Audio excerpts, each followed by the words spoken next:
नमस्ते दोस्तों, आपका स्वागत है मेरे channel live to life with Pallavi यानी मेरे साथ। आज मैं आपके लिए बहुत ही यूजफुल वीडियो लेके आई हूँ। ये वीडियो अलग है जिसमें मैंने अपना कोविड के टाइम में फ्लाइट जर्नी के बारे में बताया है, जिसमें मुझे क्या क्या परेशानी फेस करनी पड़ी और अगर आप इस टाइम में ट्रैवल करने का सोच रहे हैं तो आपको क्या क्या चीजों का ध्यान रखना पड़ेगा। और अगर आप पहली बार फ्लाइट से ट्रैवल कर रहे हैं तो इस वीडियो में आपको सारी जानकारी मिल जाएगी, तो वीडियो को एंड तक देखिएगा। और अगर पसंद आए तो इसके नीचे लाइक, मेरे चैनल को सब्सक्राइब और बेल आइकन में प्रेस करना नहीं भूलिएगा ताकि मेरे नए वीडियोस आप तक आसानी से पहुंच सके। तो चलिए आज की ये वीडियो हम शुरू करते हैं।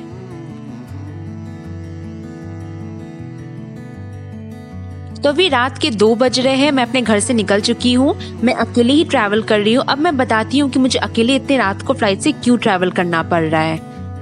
मैं फ्लाइट से बहुत बार अकेले ट्रैवल कर चुकी हूँ, बट ये फर्स्ट टाइम है कि मैंने सुबह सुबह का फ्लाइट लिया है और इतनी रात को निकली हूँ। मेरी फ्लाइट मुंबई टू कोलकाता है, जिसको मैंने 2 महीने पहले बुक कर दिया था, क्योंकि जितना क्लोज डेट होता है उतना ज्यादा प्राइस होता है। अब जिस दिन मेरा फ्लाइट था उसके जस्ट 2 हफ्ते पहले मेरे 3:30 का दोपहर का फ्लाइट सुबह 9 बजे कर दिया गया।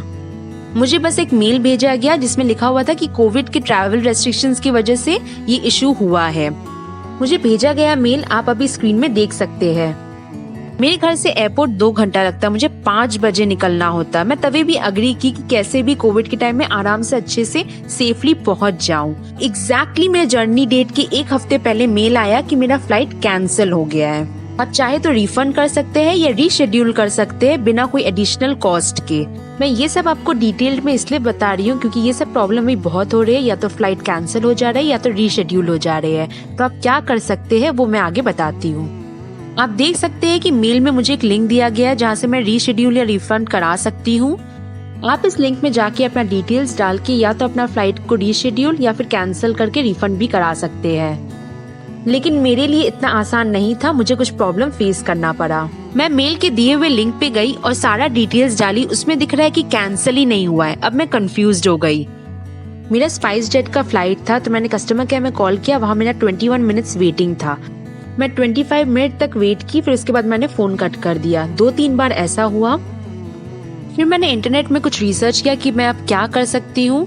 हाँ, मुझे स्पाइस जेट का एक व्हाट्सएप नंबर मिला जहाँ आप चैट करके भी अपने डाउट्स और इश्यूज क्लियर कर सकते हैं। वहाँ भी थोड़ा मुझे पेशेंस रखना पड़ा क्योंकि टोटल मुझे इशू सॉल्व करने में 40 मिनट्स लग गया। वहाँ भी थोड़ा काफी लेट रिप्लाई आ रहा था, लेकिन फाइनली मेरा इशू सब अच्छे से सॉल्व हो गया। उन लोगों ने मुझे ऑप्शन दिया या तो मैं +2 या तो -2 डेज में ही रीशेड्यूल करा सकती हूँ बिना कॉस्ट का। प्रॉब्लम ये था कि अभी नॉन स्टॉप वाले फ्लाइट्स बहुत ही कम जा रहे हैं, सब कोई हॉल्ट वाले हैं।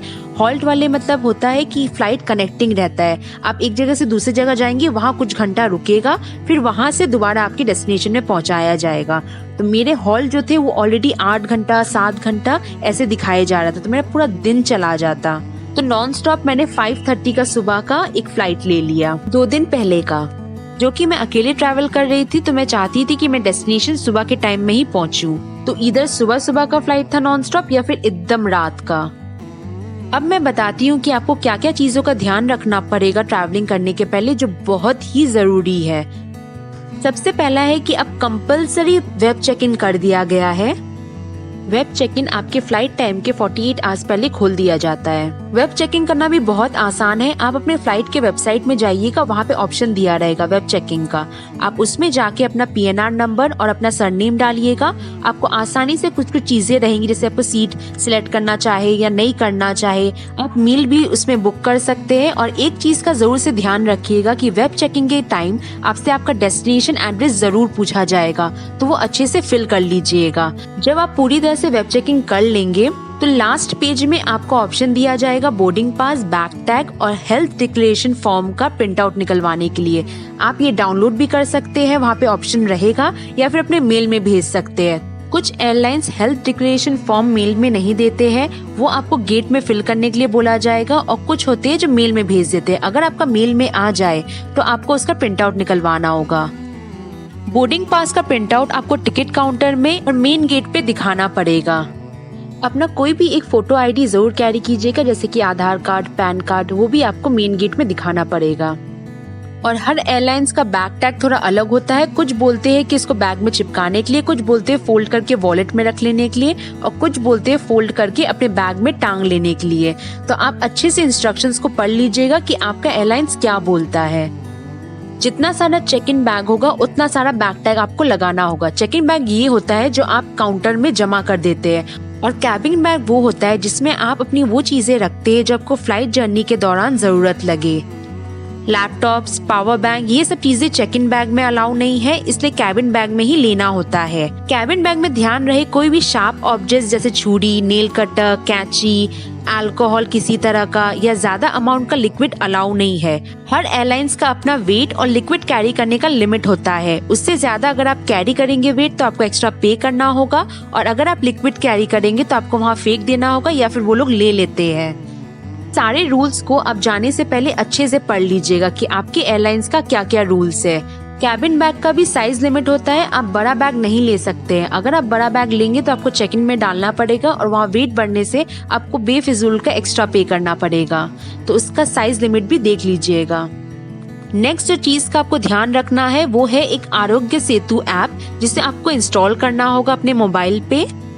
ऐप को इंस्टॉल करने के बाद आपसे कुछ सवाल उसमें पूछे जाएंगे, और अगर आपका हेल्थ सही है और आप किसी कोविड पेशेंट के संपर्क में नहीं आए हो तो आपका स्टेटस सेफ दिखाएगा। आपको गेट पे यू आर सेफ वाला स्टेटस ही बस दिखाना होगा।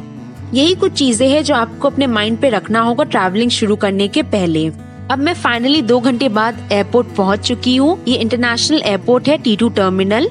अभी कोविड के टाइम पे मुंबई का डोमेस्टिक एयरपोर्ट बंद है, सब T2 से ही फंक्शन हो रहा है। आप एयरपोर्ट पहुंच के वहाँ चेक कर लीजिएगा कि आपका एयरलाइन वाला गेट कौन सा है। अगर आप कोई और गेट से घुसते हैं तो अंदर आपको काउंटर तक बहुत चलना पड़ेगा। मुंबई इंटरनेशनल एयरपोर्ट कंट्री का सेकंड बिजिएस्ट एयरपोर्ट है, और मुझे रात के टाइम इसका लाइट बहुत अच्छा लगता है, आप देख ही सकते हैं।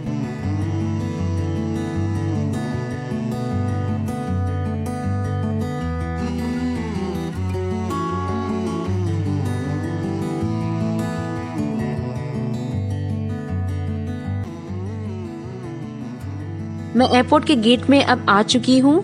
आप देख ही सकते हैं यहाँ एक लंबा लाइन लगा हुआ है। यूजुअली ये लाइन बहुत छोटा होता है या फिर अक्सर लाइन होता ही नहीं है, लेकिन अभी हर एक इंडिविजुअल पैसेंजर का boarding pass, Aarogya Setu app का status you are safe, photo ID जैसे कि आधार कार्ड या पैन कार्ड, और बॉडी टेम्परेचर चेक किया जा रहा है, इसीलिए यहाँ पे थोड़ा टाइम लग सकता है। मेरा ये सब चीजें हो चुका है। अब मैं अंदर आ चुकी हूँ एयरपोर्ट के। अब मैं स्पाइस जेट के काउंटर की तरफ जाऊंगी। मैं अपना फ्लाइट टिकट खरीदते टाइम एयरलाइंस को एक्स्ट्रा पे किया है, जिसमें मैं अपनी लाइन स्किप कर सकती हूँ, चाहे वो टिकट काउंटर हो या कहीं और का। और लैंडिंग के बाद मेरा लगेज सबसे पहले आएगा। हर एयरलाइंस का अपना ये एक फैसिलिटी होता है। स्पाइस जेट में इसे स्पाइस मैक्स के नाम से जाना जाता है। मैंने अपना लगेज चेक इन काउंटर में दे चुका है और अपना बोर्डिंग पास ले चुकी हूँ। बोर्डिंग पास में एक गेट नंबर दिया रहता है, मुझे वहाँ जाके वेट करना होगा। ध्यान रखिएगा कि कभी कभी गेट चेंज हो जाता है, वहाँ पे बहुत सारे स्क्रीन्स लगे होते हैं, आप वहाँ से चेक कर सकते हैं कि आपका गेट नंबर चेंज हुआ है कि नहीं। और ज्यादातर पुराने गेट में एयरलाइंस के कोई आके अनाउंस भी कर देते हैं। बोर्डिंग गेट के जाने के पहले मेरा एक सिक्योरिटी चेक भी हुआ, जहाँ पे आपका कैबिन के लगेज को चेक किया जाएगा और आपके पूरे बॉडी को स्कैन किया जाएगा। वहाँ का वीडियो मैं ले नहीं सकी क्योंकि वहाँ बहुत सिक्योरिटी रहता है, प्लस मोबाइल को चेकिंग के लिए अपने कैबिन बैग में डालना होता है। मुझे मुंबई का इंटरनेशनल एयरपोर्ट बहुत अच्छा लगता है। यहाँ हमारा कल्चर और हेरिटेज को बहुत अच्छे से दिखाया गया है।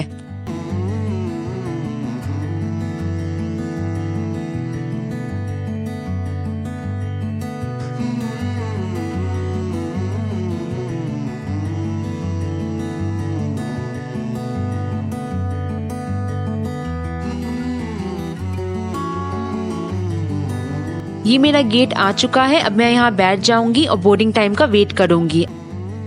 फ्लाइट बोर्डिंग अब शुरू हो चुका है। क्योंकि मेरा स्पाइस मैक्स है तो मैं लाइन को स्किप कर सकती हूँ और अपना कोविड किट लेके मैं बस में चढ़ गई हूँ। हर पैसेंजर को एक कोविड किट दिया जा रहा है, जिसमें फेस का शील्ड, एक मास्क और कुछ सैनिटाइजर के पाउचेस दिए जा रहे हैं। मिडिल सीट वालों को पीपीई किट अलग से दिया जा रहा है, ज्यादा सेफ्टी के लिए, क्योंकि इसके दोनों साइड में कोई बैठ रहा है। और पीपी किट को पहनना बहुत कंपलसरी है। अगर हो सके तो सीट में बैठने के पहले ही पहन लीजिएगा, नहीं तो फिर आपको पहनने में थोड़ी तकलीफ होगी, क्योंकि दोनों साइड में कोई ना कोई बैठा होगा। प्लेन अगर बोर्डिंग गेट से काफी दूर में पार्क्ड हो तो फिर बस से ले जाया जाता है, नहीं तो फिर डायरेक्टली ही बोर्ड कर दिया जाता है पैसेंजर्स को। प्लेन को बोर्ड करने के टाइम में भी आपका बोर्डिंग पास और मास्क को चेक किया जाएगा। मास्क पहनना बहुत ही कंपलसरी है, नहीं तो आपको स्टार्टिंग में ही एयरपोर्ट के गेट में घुसने नहीं दिया जाएगा। और थ्रू आउट फ्लाइट भी आपको मास्क को पहने रहना होगा।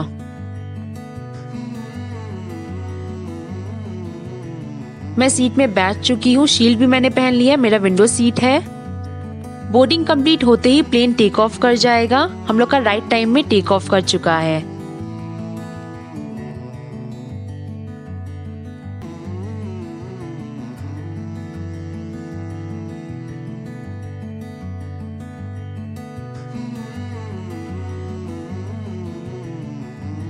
मैंने वेब चेक इन के टाइम में ही अपना फूड का ऑर्डर कर दिया था, इसलिए मुझे कुछ देर में ही अपना खाना मिल जाएगा। आप चाहे तो उस समय ऑनलाइन बुकिंग भी कर सकते हैं या फिर ऑन स्पॉट आप खरीद भी सकते हैं। हर टाइम का खाना थोड़ा अलग होता है। ब्रेकफास्ट में मुझे ये मिला। मुझे 3 घंटा लगेगा कोलकाता पहुंचने में। अब मैं थोड़ा सा सो लेती हूँ। मैंने आप सबके लिए ऊपर से विजुअल रिकॉर्ड किए हैं कुछ, तब तक आप वो एंजॉय कीजिए।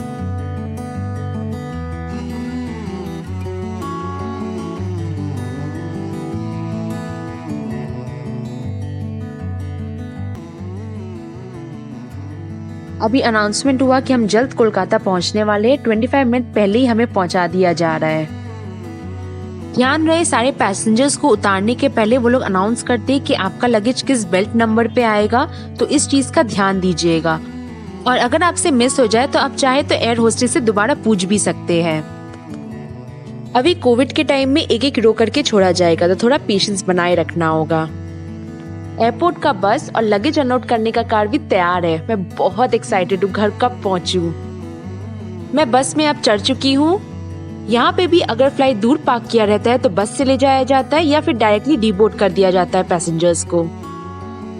आपको बस बेल्ट वाले गेट पे ही उतारेगा। बेल्ट वाला गेट पे घुसते एक बड़ा सा डस्टबिन होगा। आप चाहे तो वहाँ शील्ड और अपना पीपीई किट फेंक सकते हैं। अपना मास्क पहने रहिएगा, वो कंपलसरी है। वापस बस हमें एयरपोर्ट के बिल्डिंग तक पहुंचा दिया है। मेरा लगेज आ गया है सबसे पहले। अब मैं बाहर निकलूंगी। पूरे 8 महीने बाद मैं कोलकाता अपने होम टाउन आ रही हूँ।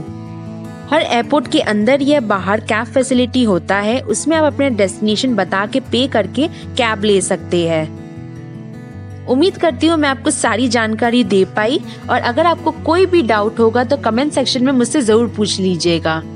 अगर आपको मेरी आज की वीडियो पसंद आई हो या यूजफुल लगी हो तो इसके नीचे लाइक, मेरे चैनल को सब्सक्राइब और बेल आइकन में प्रेस करना नहीं भूलिएगा, ताकि मेरे नए वीडियोस आप तक आसानी से पहुंच सके। तो जल्द मिलते हैं एक नए वीडियो के साथ। Thanks for watching.